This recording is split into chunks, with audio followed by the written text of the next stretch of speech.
वळूयात पुढच्या एका महत्त्वाच्या राजकीय घडामोडीकडे। पृथ्वीराज चव्हाण यांनी 2014 मध्ये पवारांनी कशा पद्धतीने भाजपा विरोधात आघाडी होऊ दिली नाही ते सांगितलं आणि त्यामुळे आता राज्यात काँग्रेस आणि पवार गटात धुसफूस सुरू झालेली आहे। पृथ्वीराज चव्हाण यांच्या वक्तव्याने वादावादी सुरू आहे। वाद भिडलाय तो खासदार सुळे आणि माजी काँग्रेसचे प्रदेशाध्यक्ष नाना पटोले यांच्यामध्ये।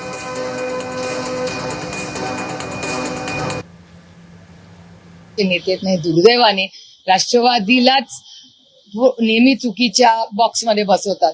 एक चांगलं आहे की दिल्ली मधली त्यांची जी मेन लीडरशिप आहे काँग्रेस पक्षाची, त्यांची माझी रोज गाठ होते दिल्लीमध्ये। त्यांच्या मनात असं काही नाही असं मी समजते, कारण का प्रत्येक मीटिंगला ते राष्ट्रवादी काँग्रेस पक्षाला पार्लमेंटमध्ये बोलवतात।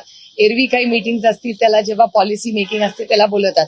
त्याच्यामुळे महाराष्ट्राची काँग्रेस आणि देशाच्या काँग्रेसमध्ये काहीतरी कदाचित काहीतरी सुसंवाद नसावा, म्हणूनच मग पुणे असेल किंवा महाराष्ट्र असेल या दोन्ही काँग्रेसची जी मतं आहेत आणि केंद्र सरकारमधल्या सेंट्रल काँग्रेसच्या लिडरशिपमध्ये काहीतरी गॅप दिसते असं एकूण तुमच्या प्रश्नातून मला दिसतं।